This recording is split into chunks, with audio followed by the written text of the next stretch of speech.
Pues ahora vamos a iniciar un grupo de discusión que gira en torno a dos cuestiones. Cuestión una, autismo, o en este caso TEA, trastornos espectro autista, y cuestión dos, espacio público. ¿Sí? Vamos a intentar entre todos pensar, analizar, identificar qué dificultades, problemas, qué podríamos hacer para que una persona con autismo que va a un espacio público se sienta cómoda, acogida, etcétera. Os iré haciendo un par de preguntas, ¿sí? Comenzaremos por la primera. Podéis en cualquier momento intervenir. No es un examen, no es una evaluación, es un grupo de discusión y la idea es aportar conocimiento a la población general. ¿Estáis preparados para ello? Ujú. Veréis que yo soy moderador, pero no puedo estarme callado, así que de vez en cuando también voy a opinar un poquito.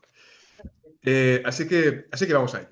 Primera pregunta, ¿sí? Vamos a poner el foco, vamos a acercar un poco el zoom y vamos a centrarnos en ese momento en que una persona con TEA debe ir al espacio público, por ejemplo, a un ayuntamiento, a hacer algún trámite, al hospital, donde sea. ¿Qué dificultades, qué problemas creéis que una persona con TEA se puede encontrar?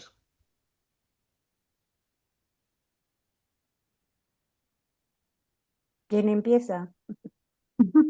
Yo, si queréis, desde la experiencia propia, os explico los ataques de ansiedad que tengo cuando voy al médico, al hospital o al CAP y me hacen esperar más de lo previsto, que yo voy justo los 5 minutos antes para no tener que estar mucho tiempo y a la que pasan ya 10, 15 minutos de la hora que me tocaría ya me empiezo a poner muy nerviosa y tengo que ir siempre acompañada porque necesito salir del sitio.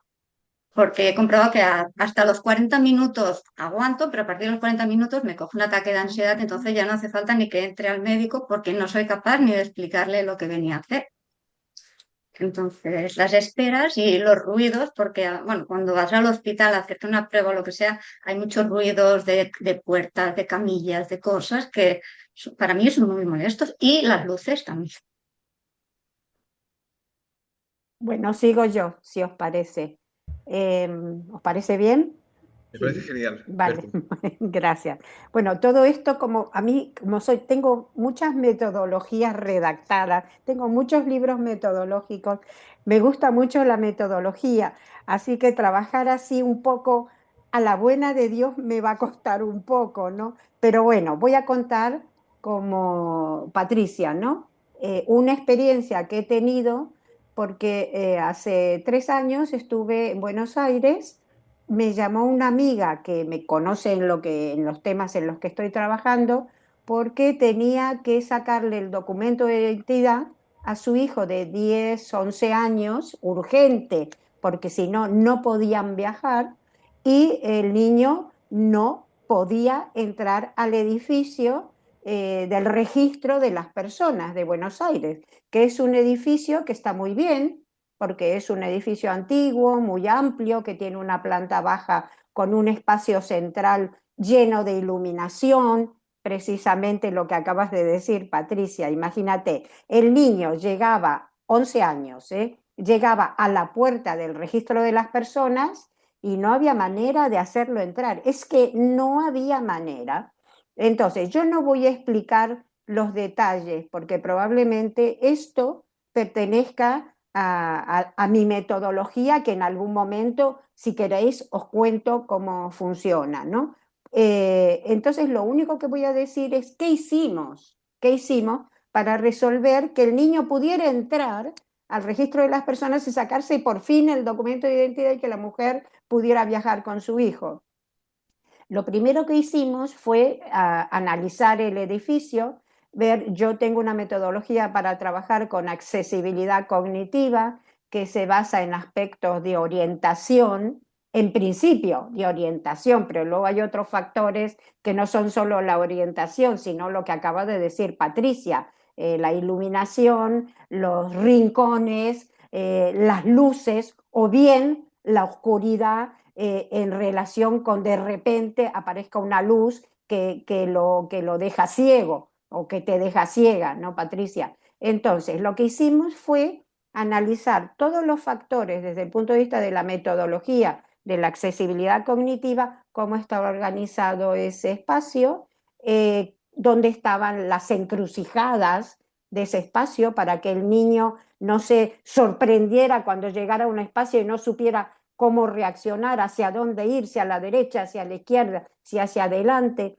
Analizamos esos espacios que son encrucijadas, analizamos los circuitos que debía recorrer el muchacho para llegar por fin a la sala donde tenía que abrir una puerta, entrar, sentarse, poner los 10 dedos sobre un papel, mancharse los dedos de tinta, los 10 dedos, porque tienen que poner los 10 dedos en Buenos Aires, en la Argentina. Y entonces, todo eso, ¿qué hicimos nosotros? Lo primero que hicimos fue determinar en el espacio los puntos clave. El punto clave, primero, la entrada, el acceso. En el acceso tenía que haber una anticipación ya de lo que el muchacho iba a encontrar. Entonces, le anticipamos mediante una explicación, mediante un plano, le contamos lo que se iba a encontrar, se lo contamos y además le dimos como un cuadrito, como un cuadernito, donde él podía ir recorriendo todos los puntos para que la anticipación del paso 1, del paso 2, del paso 3, que eran los pasos que tenía que hacer para sacar el documento de identidad, lo tuviera claro. Yo tengo un vídeo de esto porque es muy interesante, ¿no? Bueno, finalmente hicimos ese cuadernillo, hicimos el plano del acceso y le marcamos unas líneas, pero no en el pasillo, en el centro, que es lo que hace el wayfinding, no. Se lo marcamos unas líneas de color muy delicaditas a lo largo de los laterales de ese pasillo para que él pudiera ir, si quisiera, si quería tocarlas, y si no, mirando esas líneas que lo llevaban ¿a dónde? A una puerta que él podía reconocer porque había un pictograma donde le explicaba que ese era el paso 3 y él se guiaba por su planito también, decía paso 1, paso 2, paso 3. En el paso 3 entraba y ya se sentaba con una señorita que le explicaba, le pusimos en la pared los pictogramas del proceso, le anticipamos el proceso que tenía que llevar, ¿para qué? Para sacarse la foto, para poner los dedos sobre el papel y finalmente el muchacho sacó su documento de identidad. Era la primera vez en 1 año y medio que esa señora podía sacar ese documento de identidad porque le fuimos anticipando, le fuimos flexibilizando un poco el camino para que no se sintiera endurecido, caminando endurecido. Y bueno, pues le creamos un espacio de transición para que pudiera relajarse en un patinillo que había con plantas. O sea, si quería se podía parar en ese patio para descansar, para relajarse, para que sus sentidos se pudieran, no se sintieran, como dijo antes Patricia, no sé qué palabra utilizaste que me gustó. Así que nada, terminó la madre pagando lo que tenía que pagar por el documento de identidad y se fueron contentos con el documento de identidad en la mano. O sea que todo este proceso ya siguió ocurriendo en este centro donde se otorgan los documentos de identidad para todas las personas con autismo. Bueno, autismo y otras personas con discapacidad intelectual también, ¿no? Que necesitan este proceso. De hecho, Berta, solo una observación. En realidad, muchas veces hablamos de adaptaciones para el autismo, para la gente que tiene TEA, pero en realidad muchas veces lo que son las adaptaciones también se pueden utilizar con otros colectivos, No, porque claro, hay por problemáticas que supuesto. son comunes, ¿no? A dificultades para orientarse o cuando hay muchos inputs, cuando hay mucha información que puede ser contradictoria, saber realmente a qué información hacer caso y a cuál no. Lo que muchas veces para alguien que tenga un TDAH también puede ser de gran valor, ¿no? Incluso si alguien se agobia con la numeración de cuando hay mucha gente en un lugar, pues oye, el hecho de que haya algunas indicaciones o pautas también son de gran utilidad, no únicamente para el autismo. Claro, por eso le hicimos precisamente el proceso, le marcamos el proceso para que él se sintiera tocando el proceso y no se sintiera como externo al proceso. Pero esto le viene bien también al síndrome de Down. o a las personas que tienen deterioro cognitivo. Es que eso no hay ninguna duda. Es que yo ahora expliqué esto porque me parecía muy práctico, pero esto entra dentro de una metodología donde también hay que tener los problemas, tener conocidos los problemas de agnosias aperceptidas que pueden aparecer en el autismo, que en algunos casos aparecen y en otros no aparecen. Las agnosias aperceptivas es cuando una persona distorsiona o fragmenta o focaliza. Entonces, eso también hay que saberlo, pero bueno, no voy a ocupar todo el espacio yo ahora. Pero aquí, si me permitís, entonces al final, como haciendo como englobando un poco, al final lo que comentaba Patricia era un poco el exceso de estímulos sensoriales, ¿no? También que nos podemos encontrar en nuestros lugares, y también un poco la falta de predictibilidad, o sea, de prever un poco, ¿no? No solo cuánto van a tardar en atenderme cuando yo la tengo, me invento a la hora, a la 1:15, y tardan media hora en atenderme, y a mí ya me está generando una angustia eso. Lo que comentábamos, las luces, porque no tenemos el filtro de que no nos molesten tanto esas luces, el hecho de que a lo mejor se nos acerque una persona que no entiende de espacio, de respeto del espacio, o que venga alguien y nos hable y no sabemos, como no lo preveíamos, no sabemos cómo contestar, ¿no? Bueno, como estas cositas que van sucediendo, ¿no? Y que generan tanto estrés y esta sobrecarga mental que al final agota, ¿no? Pues sí. Yo Sí, creo que hemos dado en el clavo, por lo menos en 3 clavos. En 3 clavos. a mí sí me lo... Ay, Ah. sí, Sergi. Vale, Mario. No, Didi, habla, por ¿Sí? favor. Vale, mira, yo solo por la experiencia, más que profesional, de familiar, ¿no? Lo que me he encontrado y hemos tenido que trabajar mucho es la hipersensibilidad olfativa. Cuando entras en como se dice, ¿no? Vamos a entrar a un ayuntamiento a hacer cualquier trámite. Esto puede, claro, hay muchos olores. Ya los propios de las personas, con perfumes, colonias, y esto puede distorsionar mucho a la persona. Y cuando tú ves a tu hijo que te mira como diciendo, ¡ah! Me quiero morir. ¿Qué hago con esta mezcla de olores? ¿No? Porque esto lo hemos vivido fuera y en casa también, ¿no? Pues entonces, es como decimos, es adelantarte, explicarle a la criatura, hoy en día es un hombre de 30 años casi, ¿no? Y prever que nos podemos encontrar, y conjuntamente de cuál es la manera en la que podemos buscar una solución para esto. Claro, porque el factor anticipación, tanto en el espacio como en la vida cotidiana, es fundamental para ellos. Es decir, la Sí. seguridad que da saber qué va a pasar o qué me voy a encontrar o hacia dónde voy a ir, ¿no? Bueno, ¿puedo hablar? Sí, ¿eh? Quería decir varias cosas. Yo voy tomando nota aquí porque salen muchos temas diferentes. La verdad es que me encanta escucharos. Sergi no me había avanzado quién seríamos en esta reunión, y me encanta sobre todo que tengamos personas autistas y neurodivergentes en la reunión. Yo pienso que eso es imprescindible. Tener en cuenta, yo cuando empecé hace años a organizar charlas, era como algo novedoso que hubiesen personas autistas hablando y explicando su experiencia. En todas las formaciones siempre he querido que hubiesen personas autistas explicando su experiencia, porque para mí eso es fundamental, ¿no? En muchos otros foros, sobre todo en el extranjero, parece que se ha tenido mucho más en cuenta, ¿no? La idea esta de nothing about me without me, ¿no? Porque claro, al final sois vosotras las que nos vais a explicar muchísimas de vuestras experiencias. O sea que, Sergi, agradezco mucho que seamos este grupo tan diverso y que podamos aprender entre nosotras. Bueno, varias cosas.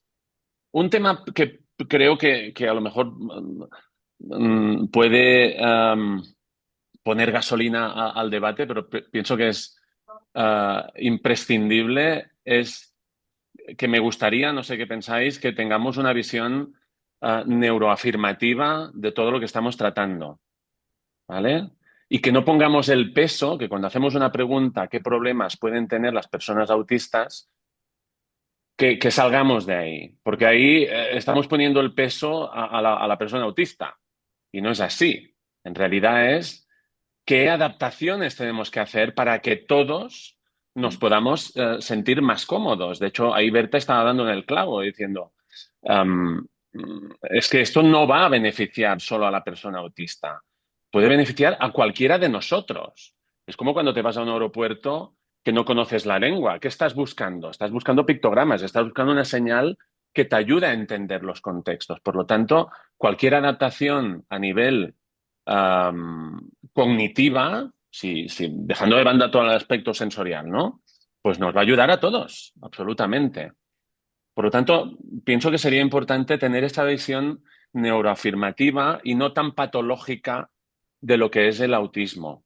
Eso espero que estemos de acuerdo porque pienso que es bastante importante. Eso no quiere decir que hablemos en algún momento de discapacidad, ni mucho menos. No se trata de quitar, hacer desaparecer todos los apoyos o todas las ayudas que puedan tener estas personas. No, pero sí que dejar de poner el problema en la persona. Pienso que eso es muy importante, esta visión neuroafirmativa. Me gustaba también mucho todo el tema de lo que hablaba Berta también de la anticipación. Pienso que eso es imprescindible. Al final, todos podemos tener, Sergi, tú hablabas de aspectos, ¿no? Que te hacen recordar mucho a que te hacen coincidir, ¿no? Con personas neurodivergentes, con personas autistas. Pienso que nos pasa a todos al final, ¿no? Podemos tener más pasiones sobre algo, ya no obsesiones, sino pasiones sobre algo específico. Yo, por ejemplo, a nivel olfativo soy muy sensible y me pueden molestar mucho. O sea, que nos puede pasar a todos. Pero sí que es verdad que lo que está demostrado es que la anticipación nos ayuda a todas, muchísimo. Y el hecho de anticipar, aunque puedas tener esa sensibilidad, si se te ha anticipado va a reducir muchísimo la ansiedad que puedas tener delante de un contexto específico. Hay un libro de Isabel de Paula que me encanta, no sé si lo habéis leído, que se llama La ansiedad en el autismo, que explica muy bien todos estos aspectos de la anticipación en diferentes entornos, que puede ayudar muchísimo, aunque puedas tener tú tus propias dificultades, ¿no? O que pueda crearte tus propios retos, pero sí que es verdad que el hecho de anticipar puede reducir mucho esa ansiedad. También conectado con lo que estabais diciendo, y es que hay estudios que hablan ya en contexto escolar, pero también en otros contextos, de que cualquier entorno adaptado para personas autistas facilitará la vida a muchas otras personas, tengan el perfil de desarrollo que tengan.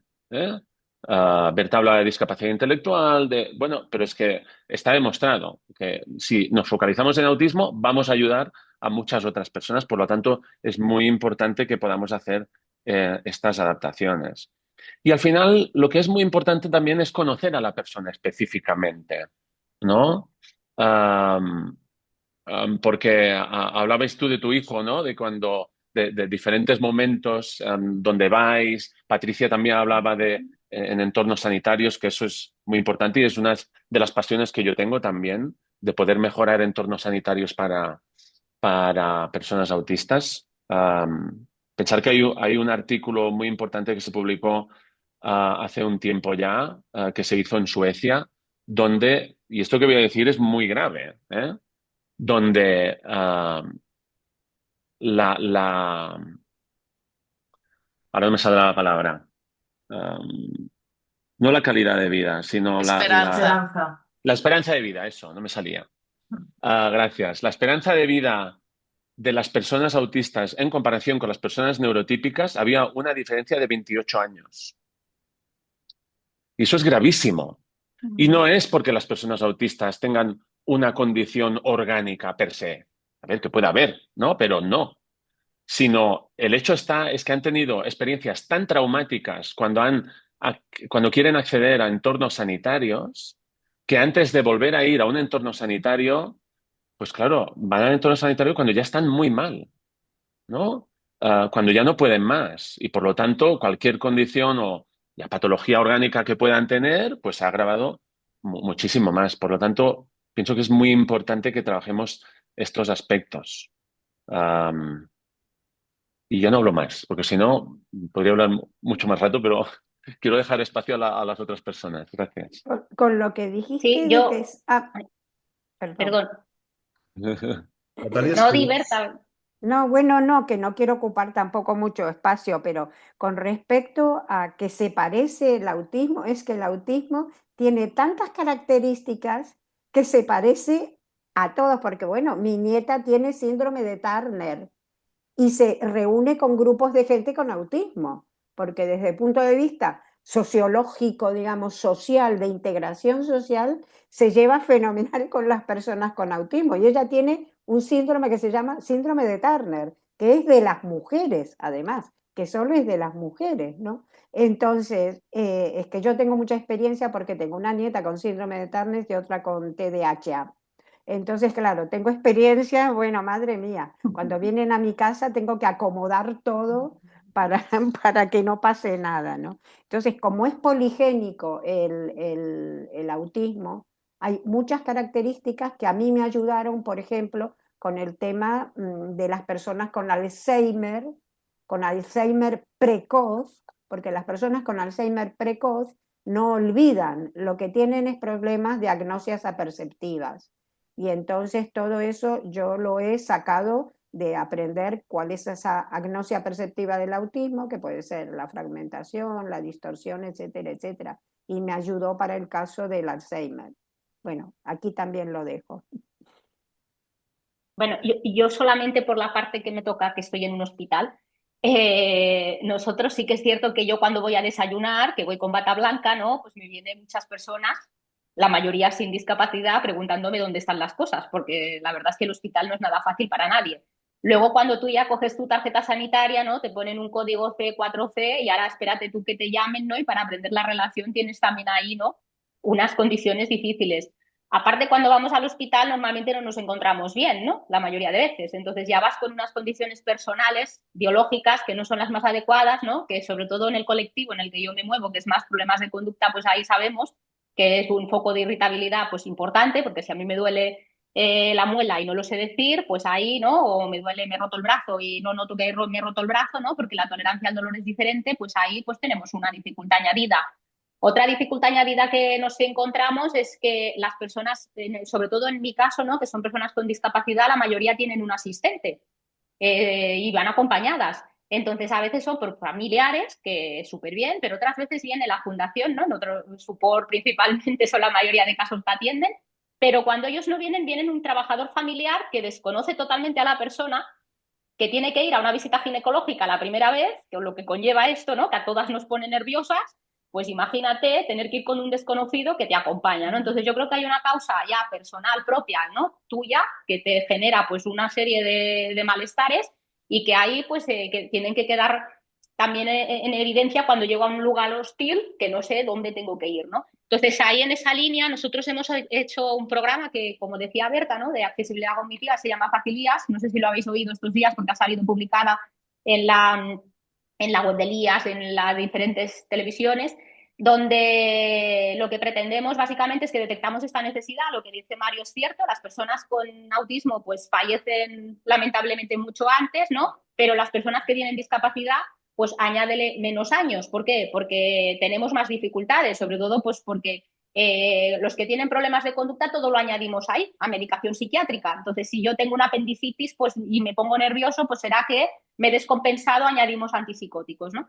Entonces, ahí lo que hemos hecho desde nuestro servicio, ¿no? Principalmente, bueno, lo llevo a cabo en Tilés, ¿no? Y empezamos ahí, es una formación a profesionales y las que hacemos son guiones. Le pedimos a los profesionales del hospital que nos pasen los guiones de las visitas. Empezamos con oftalmología, porque yo tenía un chaval que le decía, tienes que ir mañana al médico. ¿Qué médico? ¿Quién me acompaña? ¿Dónde voy a ir? ¿Y qué voy a hacer? ¿Y qué me van a decir? ¿Y qué tengo que hacer? ¿Y qué prueba me van a hacer? Y pica y me va a doler, ¿no? Entonces ahí los niveles de ansiedad subían un montón y acabábamos con medicación de rescate para poder ir al médico.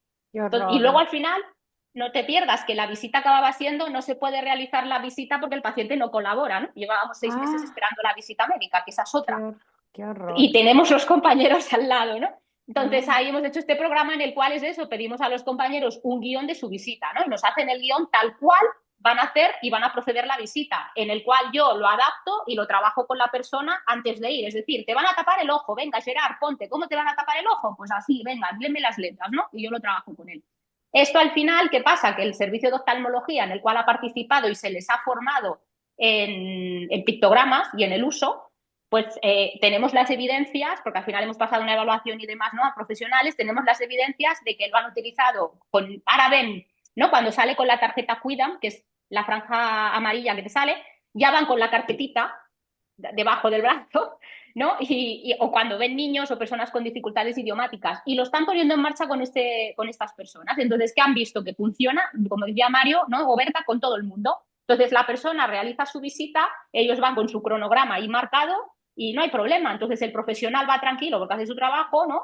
Y digamos que la persona va focalizada, que sabe qué va a pasar dentro de la consulta, y esto se lo han ido diciendo de profesionales a profesionales. Por lo tanto, se nos ha esparcido en todo consultas externas, ¿no? Y en cirugía, ¿no? Hemos operado hasta niños de 7 años con problemas importantes, ¿no? Del posoperatorio, porque se van a arrancar los puntos, vamos a tener que aplicar, ¿no? Las famosas prácticas restrictivas en forma de contención, ¿no? Que esto pasa, que es algo que no se dice, pero es que es un ambiente hostil porque acabamos al final queriendo hacer una analítica, no me colaboras y somos 8 encima del brazo, ¿no? Entonces ahí eso pues es lo que hemos intentado, ¿no? Modificar. Entonces, con este programa, que lo que pretendemos al final es un programa de accesibilidad cognitiva donde forman parte los profesionales, ellos están formados pues, en el uso de este tipo de materiales y colaboran con la persona. Es buenísimo, porque al final es el propio paciente que le acaba diciendo, oye, ahora te toca esta prueba, que te la saltas, ¿no? Y van, ¿no? Y van haciendo. Entonces ahí hemos, bueno, pues hemos visto y nos han dado un dinero para poder hacer una aplicación, ¿no? Y que pueda utilizarlo toda la población que van al hospital, al IAS, ¿no? A nuestro hospital, digamos. Pero la problemática principal, quitado, ¿no? de la accesibilidad, pues yo creo que hay una parte que no hay que olvidar, que es las características personales y lo que te va a conllevar tener que ir al médico, porque eso sí que realmente la ansiedad, los niveles de ansiedad, ¿no? Y también eso, tolerancia perdonadme, al dolor. Todo el tema de la queaciencia. Tú preguntas, ¿te duele el brazo? Sí. ¿Te duele la pierna? Sí. ¿Te duele la cabeza? Sí. Claro, ¿qué te duele? Pues el que está delante no lo sabe, ¿no? Entonces, estas necesidades que hemos podido ir trabajando con los profesionales, pues la verdad es que ha sido un lujo porque realmente hay muchas personas con interés, también os diré, mucha gente empática porque tiene familiares que, ¿no? que tienen autismo y que se han encontrado y que bueno, que es súper útil y que creo que ese es el camino, ¿no? Pero dejar que un hospital no tenga los olores o no, si lo podemos trabajar con anterioridad, ¿no? Por ejemplo, ponerte unas gotas en el ojo para dilatar la pupila es muy desagradable para todos, ¿no? No solamente para personas con autismo, ¿no? Pero bueno, que creo que esta es la línea y que sí que funciona, la verdad, porque al final acabas convirtiendo un entorno que es súper hostil, que genera mucha ansiedad, malestar a la persona, ¿no? Pues en algo un poquito más fácil para todo el mundo, ¿no? Y que el médico al final te llama por tu nombre y que te mira a ti en la visita, no mira al que la acompaña, porque esa es otra, ¿no? Te mira a ti y te dice, oye, que las gafas están correctas, Gerard, nos vemos a la próxima, ¿no? Y eso la persona le hace, uff, ¿no? Ya está, ya sé que he ido al médico, ya sé que he ido a hacer, ¿no? Y que esto a veces nos lo olvidamos, yo creo. Y ya paro porque se me puede enrollar 3 horas más con el proyecto. Si Sergi me permite, voy a mandar una bibliografía muy elemental sobre estos temas. Con independencia de mi libro, Sergi, tú dijiste que podíamos compartir bibliografía. De hecho, Berta, ha dado un comentario cuando acabemos, Sí. digamos, la parte del grupo de discusión y Sí. la última parte de la reunión de hoy. Sí. Os voy a contar que podréis compartir documentos para intercambiarlos. Es decir, por ejemplo, Claro. si Mario tiene algún artículo muy interesante sobre autismo, que lo pueda compartir. Podemos crear como un espacio común donde volcar datos, volcar artículos, incluso si hay algún manual sobre el Facilias, también volcarlo. Si tú ves que algún libro o algún apartado que quieras compartir, lo puedas compartir. La idea es, Vale. entre todos, digamos, crear una base compartida de documentación, artículos de ciencia, que nos puede, digamos, ayudar a todos a crear espacios más accesibles y más apropiados y más ¿cómo decirlo?, acogedores para personas que tengan TEA. Bueno, yo precisamente estuve el año pasado en Armenia, en Colombia, Armenia, Colombia, y en un congreso de hospitales resilientes, se hizo en Armenia porque tuvieron un terremoto espantoso en 1999, se cayó toda la ciudad como pasó en Venezuela, y entonces empezaron a construir de otra manera. Con lo cual hicimos este congreso para hablar no solo de cómo reconstruir el espacio a base de columnas, vigas y tejado, sino cómo hay que construir el espacio.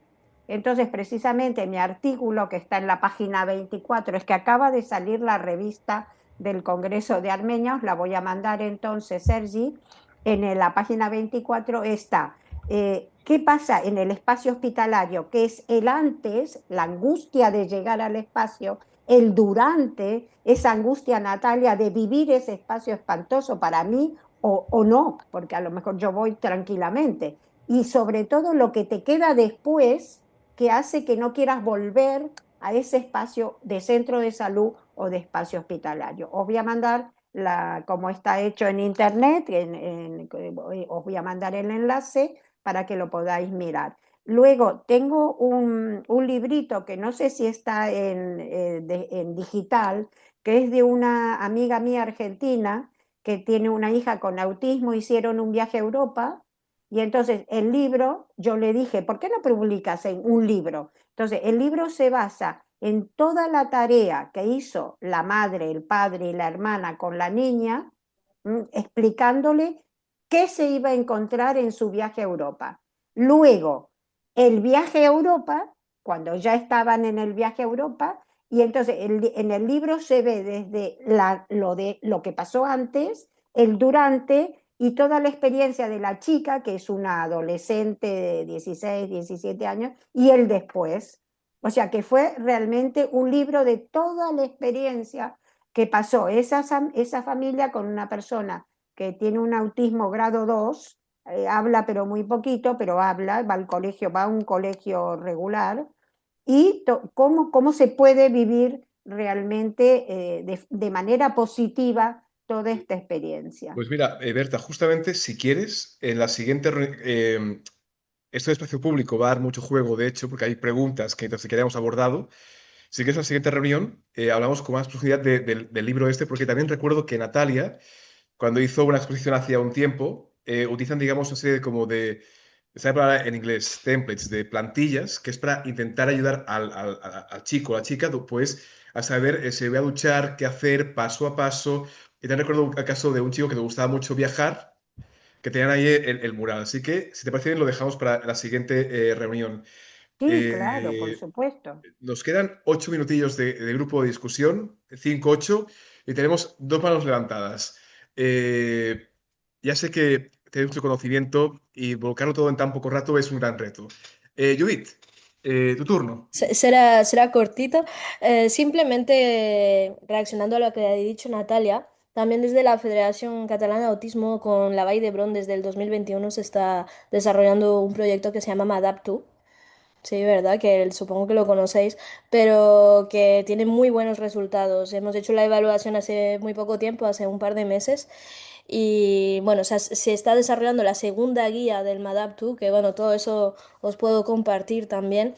Y la verdad que, bueno, yo personalmente lo he encontrado muy interesante. Han desarrollado los pictogramas por toda la parte de la parte infantil, lo están empezando a hacer del lado de adultos, es más difícil, pero está yendo la cosa también en ese sentido. En YouTube se puede ver todo tipo de manipulaciones para que se pueda anticipar, o sea, lo han trabajado muy, muy, muy bien. Y la parte que se está empezando a desarrollar es en las escuelas especializadas, se están desplazando los médicos para que los niños puedan pues saber cómo es quitar sangre, puedan tocar, puedan manipular ellos mismos, hacer los gestos y bueno, todo eso va en ese sentido. Y bueno, en la área de Barcelona además, evidentemente se debería propulsar en otros lugares, pero simplemente era una pequeña anotación en ese sentido, que creo que también es importante mencionarlo. Muchas gracias, Judith. Eh, Si no me equivoco, Iris. A ver, sí, yo solo quería comentar que evidentemente coincido con lo que comentáis de que es súper importante adaptar todos los contextos, ¿no? Y ya no solo también para las personas con trastorno de desarrollo, en este caso autismo, y creo que nos beneficiaría a todos realmente. Pero sí, si me permitís puntualizar concretamente, porque a veces es como que a veces cuando expresas, ¿no?, qué es lo que te ocurre a ti como persona con autismo, la respuesta muchas veces es a mí también me pasa, ¿no? Y quería puntualizar en este que evidentemente yo creo que aquí en este grupo de discusión no entraremos, no haremos esto, ¿no? Pero es como que a veces pienso que el hecho de que una persona te exprese esto y la respuesta es a mí también me pasa, pienso que es como invisibilizar un poquito lo que le está ocasionando, ¿no?, a esta persona todas estas situaciones, por ejemplo, la carga o la sobrecarga mental, esa fatiga que pueden sentir estas personas en diversas situaciones, ¿no? Entonces,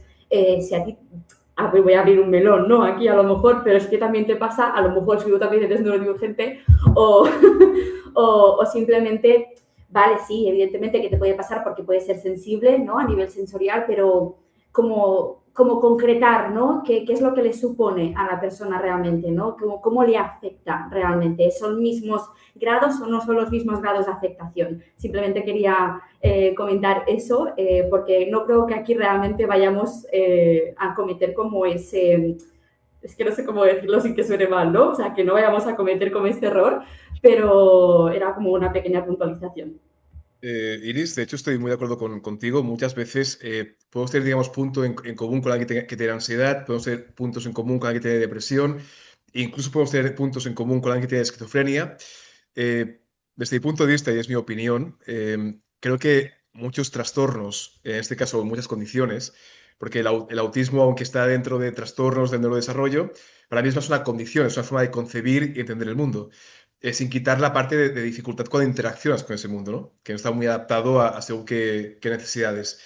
Creo que es un tema de grado, es decir, tú puedes estar muy nervioso, según qué situación puedes experimentar ansiedad, pero seguramente tu nivel de ansiedad será menor y no tan recurrente como alguien que tenga un trastorno de ansiedad generalizado o algo por el estilo. Por tanto, sí que es verdad que es importante, digamos, ese matiz, que por muchos puntos que tengamos en común, y evidentemente, como hablaba antes Mario, si tenemos un punto en común nos puede beneficiar, ¿no? El hecho de anticiparnos a algo a nivel cognitivo, es decir, voy a un aeropuerto, saber dónde debo ir, me va a tranquilizar y me será de mucha utilidad, tenga o no tenga una neurodivergencia. Xavier, que no has comentado nada aún, cosa que me extraña. Venga, Xavier. Bueno, yo creo que una parte muy importante son el respeto a los espacios vitales de las personas con autismo. Una de las cosas que pasa es que siempre se les exige esa aguántate como los demás, ten esa paciencia y hay esa parte como hace un momento decía, sí, empatizo con lo que tú dices, pero no estás sintiendo realmente lo que yo estoy sintiendo. Y ahí está el punto de cómo podemos llevar a una persona a que ya si ni su propio espacio vital es suyo, ni su cuerpo es suyo. Ahí entra también el punto de los apoyos y de las ayudas o ajustes, en el cual cuando tú vas, por ejemplo, al centro de salud y tú estás pidiendo que te hagan, por ejemplo, la tarjeta Cuídame, el propio personal pues no, no, esto no es para ti, o no, esto directamente te dicen, no, no, demuéstramelo, es aquello de, pero si tú tienes mi informe clínico desde que nací, tengo que, o sea, me estás sobre burocratizando, haciendo trámites extras para demostrar que tengo autismo, o que a veces hay profesionales que te dicen, o ya no solo en el centro de salud, sino cualquier tipo de servicios, transportes, etcétera, en el cual estás muy bien, yo no te veo nada, porque lo que pasa es que con el autismo es que son estas discapacidades invisibles en el cual no acaban de percibir pues que si no me falta una pierna, no quiere decir que a lo mejor aquel espacio reservado para mí puede ser un espacio de autorregulación, de calma, de poder llegar del punto A al punto B sin que, bueno, pues pueda tener, por ejemplo, ese espacio vital que decía antes.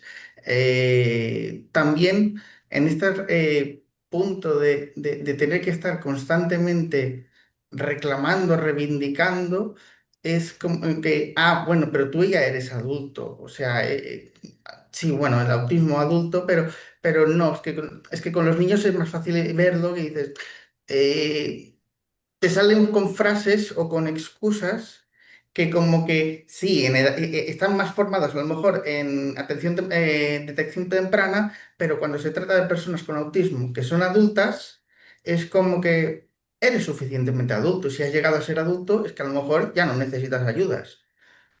Mm, Falta el punto de sensibilidad, de empatía, de querer ponerse en la piel del otro, es una cosa que le falta a muchos profesionales y es una cosa que nos genera a nosotros ansiedad, nos puede generar frustración o lo que se decía, esperanza de vida recortada porque realmente es que vamos, cuando ya estamos al límite, porque todas esas experiencias negativas que hemos tenido son las que nos dicen nosotros mismos ya decir, pues no vamos.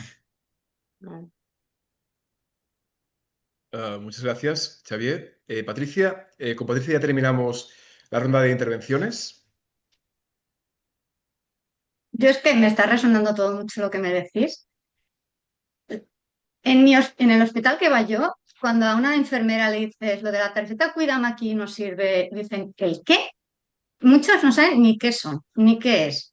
Después, yo mi experiencia, una vez me doblé el pie, tenía un tobillo así, al cabo de 3 días que no podía caminar, acabé yendo a urgencias. Me tuvieron 7 horas esperando en verano, con una calor horrorosa, urgencias lleno. Me estiré en un pasillo porque me estaba mareando, me vinieron a levantar y me dijeron que no me, dice, aquí no te puedes estirar, digo, es que me encuentro mal, y hasta que no me desmayé no me entraron y me pusieron en una camilla. Pero para eso me tuve que caer al suelo, o sea, de ahí que yo cuando me hago daño, o sea, intento no ir ni al hospital ni a ningún, o sea, lo médico, y desde que me dijeron lo de la tarjeta Cuida, que supuestamente no me tendría que esperar, he intentado volver a ir a los médicos y ahora los médicos se sorprenden de todo lo que puedo llegar a tener y de que no he dicho nada en todos estos años. Y digo, ya, digo, porque a mí es horroroso venir aquí. Y, por ejemplo, lo que hablabais de que cómo afecta, mis amigas también me dicen, a nadie le gusta ir al médico, a nadie le gusta esperar, es normal que te pase esto. Digo, sí, pero tú cuando sales del médico, ¿qué haces? No, me voy a celebrar si todo ha salido bien de la prueba, no sé qué me voy a comer ya. Yo no puedo ni comer en mi casa porque se me ha cerrado aquí, de lo mal que lo he pasado, lo único que puedo hacer es tirarme en la cama. Ahí está la diferencia entre lo que a nadie, a lo mejor a la gente, entiendo que a nadie le gusta ir al médico, pero la gente, o sea, la mayoría lo aguantan bien. A nosotros, cuando salimos de ahí, yo es un día perdido. Si tengo médico a las 12 del mediodía, por la mañana no puedo hacer nada porque ya estoy pensando que tengo que ir allí y cuando vuelvo al médico estoy tan cansada que mejor me estiro. Muchas gracias, Patricia.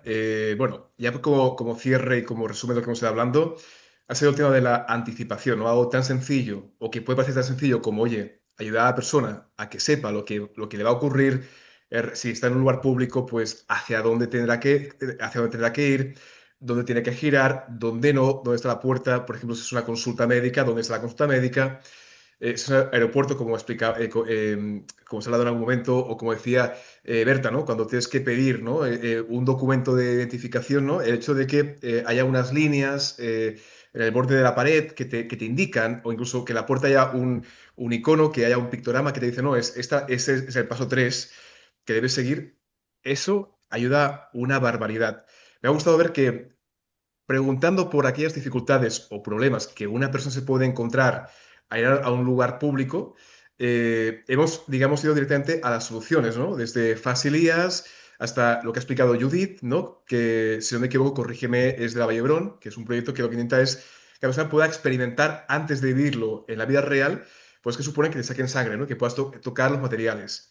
También, como decía Mario, y creo que es muy importante, es ser neuroafirmativos, ¿no? El hecho es comprender que el peso no recae, es decir, la culpa no recae sobre la persona que tiene autismo, sino el peso recae en todos. Es decir, tenemos que procurar que los entornos, un cine, un restaurante, un centro médico, cualquier lugar, sea un lugar para todos, no solo para aquellos que más o menos soportan el ruido, más o menos toleran las luces o más o menos se sienten cómodos rodeados de mucha gente. Por lo tanto, el punto es fijaros en el momento en que la persona entra en contacto con el mundo que le rodea. Y ese punto de contacto lo tenemos que poner los recursos y realmente hacer algo. Bien, pues aquí termina, digamos, el primer grupo de discusión. Gracias, digamos, a todos. Y aquí pondría ya digamos, el punto y final a este intercambio de ideas.